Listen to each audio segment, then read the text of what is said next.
E a reforma política deve ser votada amanhã na Câmara dos Deputados em Brasília.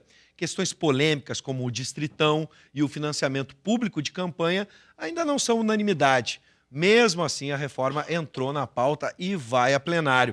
Sobre este assunto, nós vamos conversar com o advogado especialista em direito eleitoral, Lucas Lazari, e o cientista político Benedito Tadeu César. Sejam bem-vindos. E você aí de casa pode participar pelo WhatsApp, 99588-2374. Nem está na pauta essa pergunta, mas aí eu lembro lá, professor Benedito, lá de 2013, quando a população tomou as ruas, curiosamente sem bandeiras de partido nenhum, clamando por uma reforma política. Vamos... na opinião de vocês, é sonho realizado ou vai ser um grande pesadelo essa reforma? Professor. Olha, bom, primeiro, boa tarde, né? Boa Seja noite. bem-vindo. Muito obrigado pelo convite, mais uma vez. Primeira coisa, em 2013, eu acho que todas as pautas estavam rolando, né? Então, essa também era uma das pautas. E eram pautas muito contraditórias, né? Então, acho que em 2013 a gente precisa entender melhor ainda. Eu acho que essa reforma política é uma coisa que a gente há muitos anos, né, vem discutindo, debatendo, né, e eu acho que é um sonho coletivo, entende? Quer dizer, não é todo mundo que se preocupa com política, nós precisamos fazer uma reforma política. O problema é sempre como se faz, quem faz, né?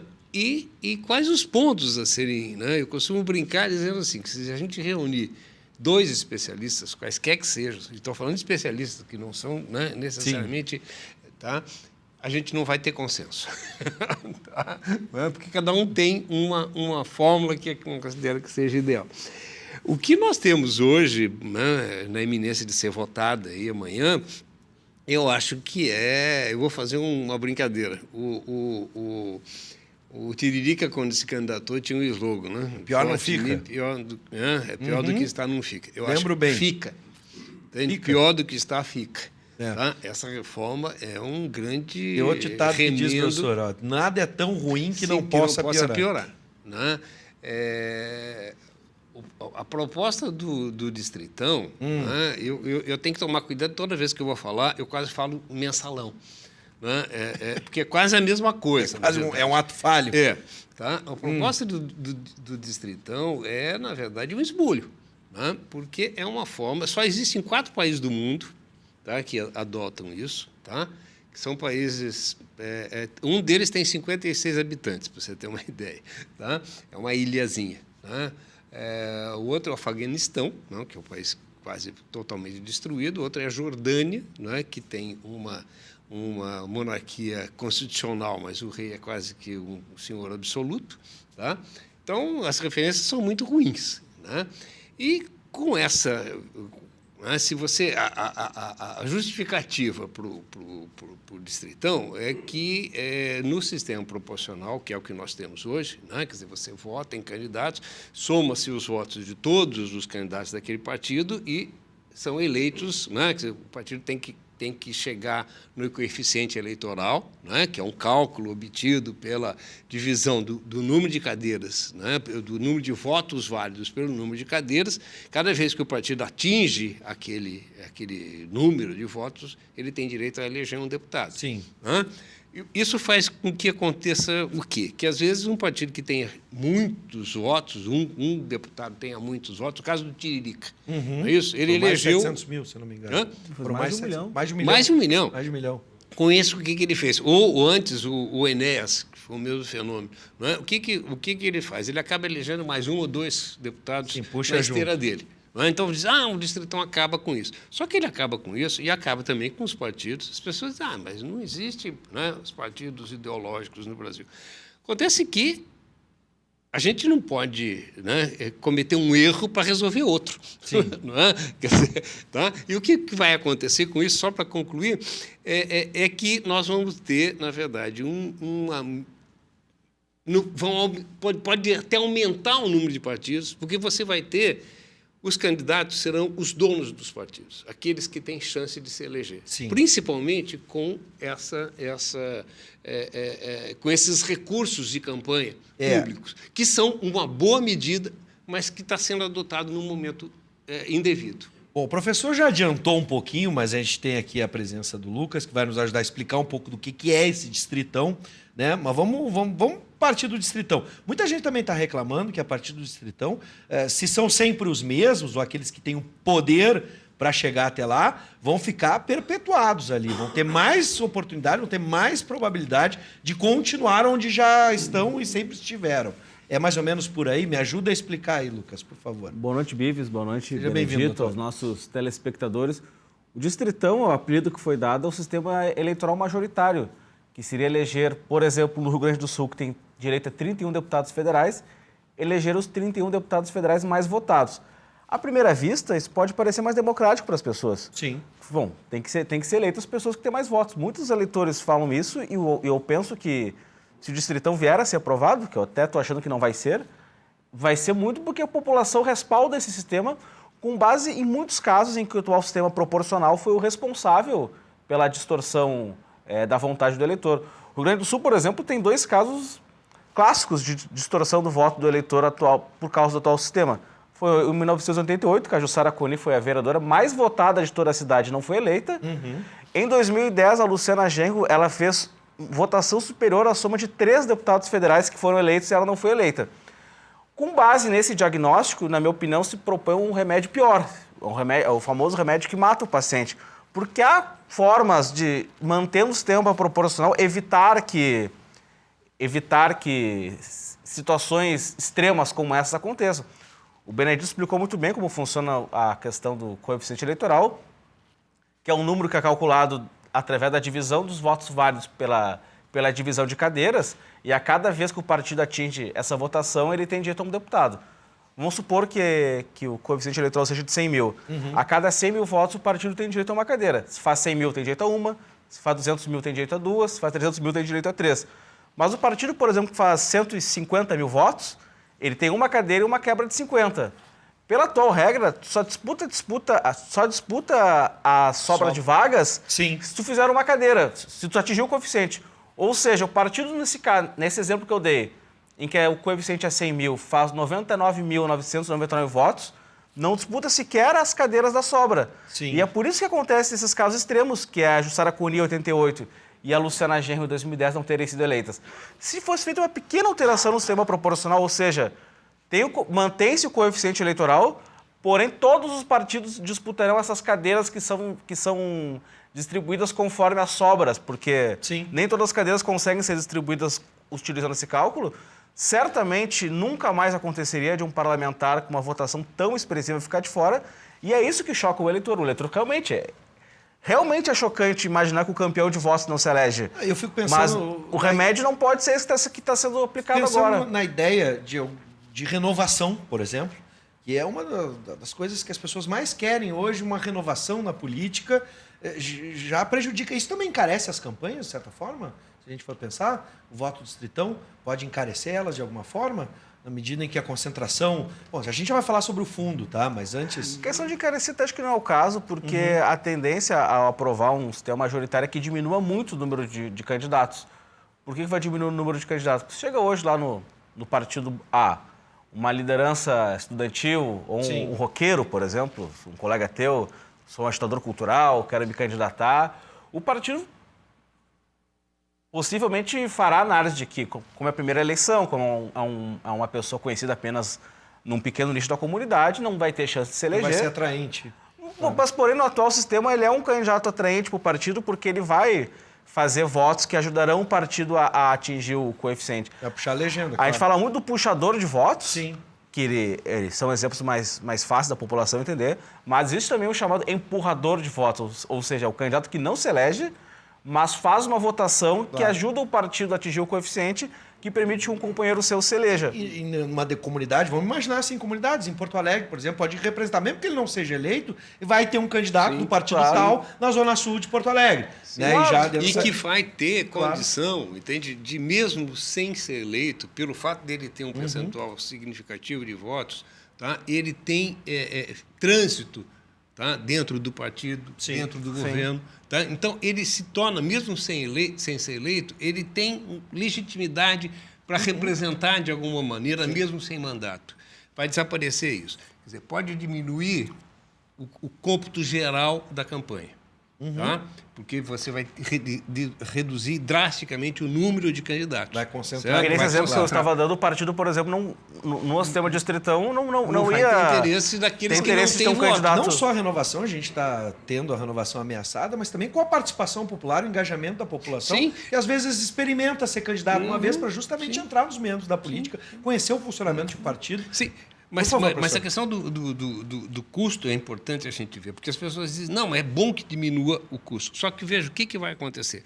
Você pode diminuir o custo total das eleições, tá? Mas você vai encarecer muito a campanha individual. Sim. Tá? Sim, Porque o sujeito precisa ter muito voto para ser eleito. E não vai poder contar com o voto do conjunto do partido. Tá? Então, são só os grandes, que a gente, no jargão profissional, seriam os grandes eleitores. Quer dizer, os puxadores de votos. Claro. Tá? Os que seriam os antigos puxadores de voto, que têm chance de se eleger. A disputa entre esses vai ser muito mais acirrada. Sim. Portanto, a campanha de cada um fica mais cara. Como é que isso rebate negativamente para o eleitor? As pessoas vão dizer, bom, dane-se os candidatos.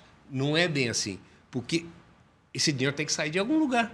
Né? E vai sair de quê? Ou do fundo público, ou através de Caixa 2, Sim. Isso pelo financiamento privado. Até vamos acrescentar, não é só mais quem puxa voto, mas quem puxa recursos, né? Claro, lógico, quem tem acesso, quem consegue movimentar recursos e interesses, né? O Elias de Canoas, é simples na reforma política. Lembrando que você pode participar, 99588-2374 pelo WhatsApp, o Elias acionou e mandou. É simples na reforma política, é só juntar o melhor dos dois mundos. Como fórmula é ideal. Como fórmula, sim, né? O distritão misto, tá? Ele permitiria que alguns eleitores votassem diretamente em candidatos ou em partidos. É possível diferenciar essas duas propostas? O atual sistema já não é assim, de certa forma? Ele é menos ruim que o distritão, mas segue sendo ruim. Eu tenho um amigo advogado que tem uma frase que ele gosta de brincar às vezes, que ser melhor que algo horrível não é o suficiente. Então, digamos que o distritão é algo horrível e o distritão misto é algo apenas ruim. Por quê? Porque ambos os sistemas, eles tiram, na minha avaliação, a legitimidade do poder legislativo. Quem nunca ouviu um deputado da Assembleia, um deputado da Câmara dos Deputados, às vezes até aparentemente de forma agressiva, de forma a enfrentar as galerias, quando costuma dizer o povo não está representado nas galerias, o povo está representado aqui, porque aqui nesse plenário está 100% da sociedade representada. Isso não deixa de ser verdade, porque o parlamento hoje, ele representa, ou em tese representa, 100% da sociedade, porque todos os eleitores estão proporcionalmente representados lá. Ou seja, se eu, Lucas Lazari, votei num candidato que não foi eleito, o meu voto não foi jogado no lixo, o meu voto contribuiu para a eleição de um correligionário do meu candidato. Sim. A partir do momento que a gente adotar o distritão ou o distritão misto, o parlamento vai representar apenas os eleitores dos seus membros. Ou seja, a Câmara dos Deputados não será mais a representante do povo brasileiro, será a representante dos eleitores dos 513 membros que foram eleitos. O distritão misto, o distritão misto, ou alguns chamam de distritão light, depende do termo, ele apenas permite que o eleitor também tenha direito a votar na legenda, ou seja, e, aliás, voto de legenda é um voto muito utilizado no Brasil. Está longe de ser um voto... Não é uma novidade. Não, e está longe de ser um voto que o eleitor não usa. O eleitor vota muito em legenda no Brasil. Ele faria o voto de legenda, que é quando o eleitor não escolhe nenhum candidato nominalmente, se escolhe um partido, esse voto não seria descartado. Porém, o voto de todos os outros candidatos que não foram eleitos daquele partido, sim, seriam votos descartados. Ou seja, tornaria milhões e milhões de eleitores sem representação política. Bom, antes de passar para o professor, que eu quero que ele fale sobre o financiamento das campanhas, né, o fundo, enfim, só para fechar, a gente falou ali nos 513, tu falasse na representação do Rio Grande do Sul, doutor Lucas, como seriam divididas essas vagas na Câmara Federal, caso a eleição, né, temos a eleição distrital, quais estados ficariam com a maior parte das vagas e qual o critério de distribuição? Dá para a gente imaginar isso? Não, é que tem o distritão, que é o sistema majoritário, mantém o número de vagas que tem hoje. O Rio Grande do Sul tem direito a 31 deputados federais. E o que mudaria seria a forma de eleger esses 31 deputados federais. Sim. Não seria mais pela forma proporcional, como é hoje, e sim seria pela forma majoritária. Ou seja, os 31 deputados federais mais votados do Rio Grande do Sul estariam eleitos. A outra proposta que está prevista para 2022, isso sim, geraria um grande debate de como seria feito é o chamado voto distrital misto, que seria uma parte, metade dos nossos deputados ser eleito por distritos. Ou seja, dividir o Rio Grande do Sul, supondo, em 31 distritos. O problema é, quem desenharia os distritos? Ou seja, Porto Alegre seria um distrito, seria 2 distritos. Ou a região metropolitana. Uma parte de Porto Alegre juntaria com Canoas para ser um distrito. Que a forma de se desenhar os distritos se decide a eleição. Sim. E os Estados Unidos têm um debate antigo entre eles, que eles adotam um voto distrital, de que se reclama que a forma como os distritos são desenhados é para beneficiar o partido dominante naquela... Imaginando a briga política na hora de desenhar esses distritos, né? Aqui, puxa mais para cá, vai para lá, esse aqui eu não quero, esse aqui eu não represento.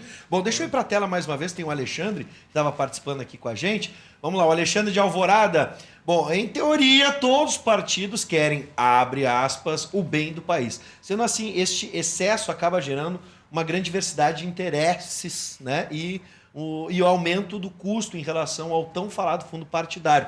E agora vamos falar sobre ele. Então, professor Benedito, outra questão, né, é o financiamento público. Se a proposta de financiamento público passar, a expectativa é que seja de 3 bilhões e meio de reais consumidos em anos de eleição. Tá? Esse valor não está fazendo falta em outras áreas. 3 bilhões e meio é pouco, é muito? Vamos com um especialista. Olha, hoje mesmo eu vi uma manifestação do ministro Gilmar Mendes dizendo que esse volume de recursos é insuficiente porque nas últimas eleições se gastou quase 5 bilhões, tá? Só dos declarados. Sim, dos declarados e para os cargos legislativos. Sim. Tá? Então, teria, né, segundo ele, que aumentar esse volume de recursos. Eu não acho que seja um dinheiro mal empregado, você entende? Por quê? Porque as pessoas dizem, mas vai tirar recurso público para colocar aqui. Veja o seguinte, quem é que financia tradicionalmente as campanhas eleitorais no Brasil? As grandes empresas. Né?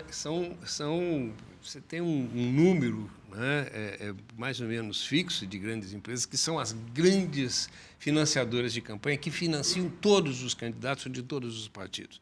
Elas não fazem isso, né, porque elas querem o bem público, simplesmente. Né? Uma empresa vive para quê?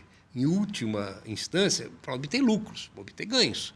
Isso, se ela investe em todas as candidaturas, não é porque ela escolheu os melhores, é porque ela quer, né, garantir que qualquer um que seja o eleito, tanto nos cargos legislativos quanto nos executivos, favoreçam os seus próprios interesses. Como é que se faz isso? Como é que ela ressarce, né, os recursos que ela usou na campanha? Superfaturando obras que ela vai fazer para o governo. Então, isso impacta novamente no bolso de cada um de nós. Não é isso? Porque o governo paga o dinheiro que é arrecada de impostos que nós pagamos. Não é isso que as empresas pagam, mas que, fundamentalmente, os cidadãos pagam. Né? Até porque o sistema tributário brasileiro é um sistema de tributação indireta sobre o consumo. Né? Então, quem ganha menos acaba pagando muito mais, proporcionalmente, do que quem ganha muito. Né?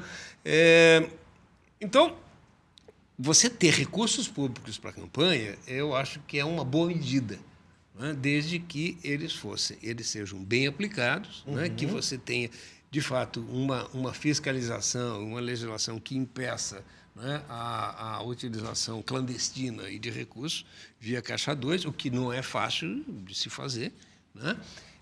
Mas, de qualquer maneira, você diminui, né? Porque grande fonte da corrupção pública no Brasil tem a ver com o sistema eleitoral, com o custo de campanhas. Sim.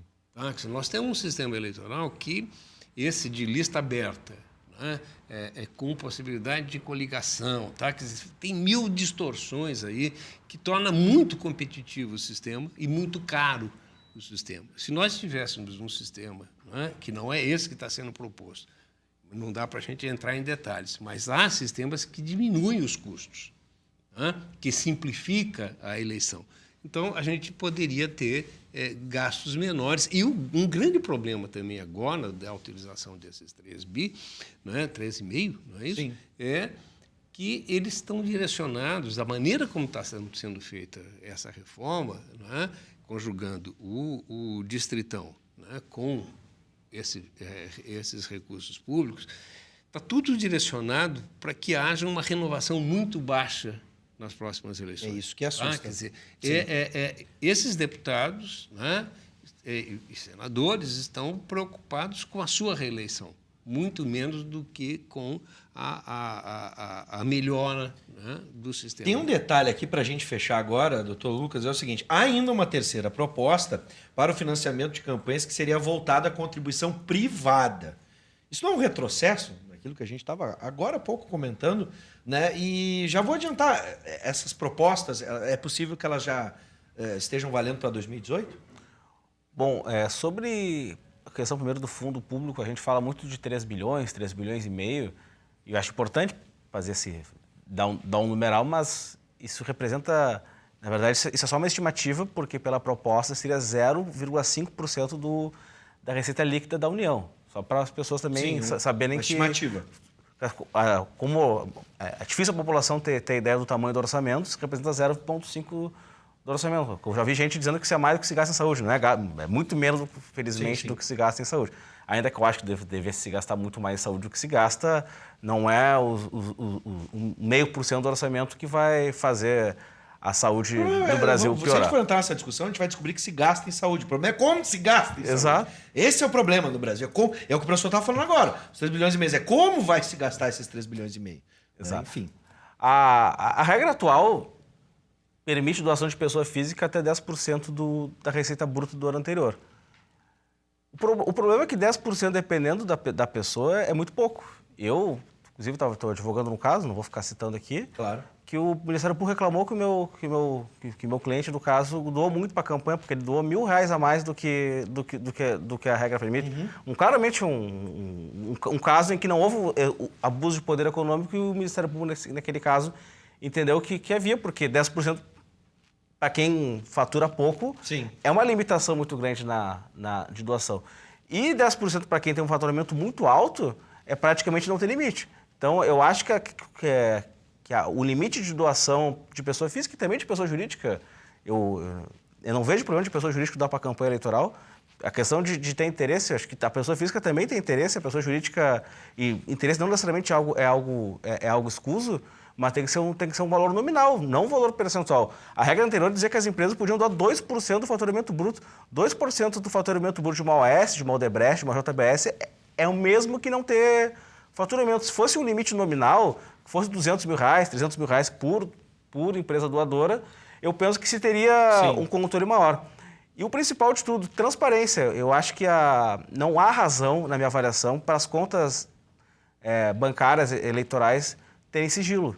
Eu acho que o eleitor tem que ter acesso ao extrato da conta bancária do candidato a hora que ele quiser. Sem dúvida. Só para fechar, 2018 já estariam valendo? Eles têm que aprovar isso até o dia 7 de outubro. Até o dia 7 então, de outubro. Tem prazo. Tem uma questão rápida ali do Daniel. Ele pergunta o seguinte, aqui do bairro Matias Velho.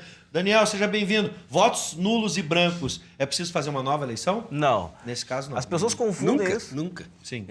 As pessoas confundem isso porque o Código Eleitoral usa o termo... usava, agora até mudou. Que dizer que se mais de 50% dos votos forem anulados é nova eleição. Só que voto anulado e voto nulo não é a mesma coisa. Voto anulado é o voto dado a um candidato eleito, sim, que veio a ter o registro cassado posteriormente. Então, por isso que as pessoas tinham essa confusão. Já era uma confusão. Bom, professor Benedito, doutor Lucas Lazari, sejam bem-vindos. Obrigado. Sempre. Muito obrigado pela participação.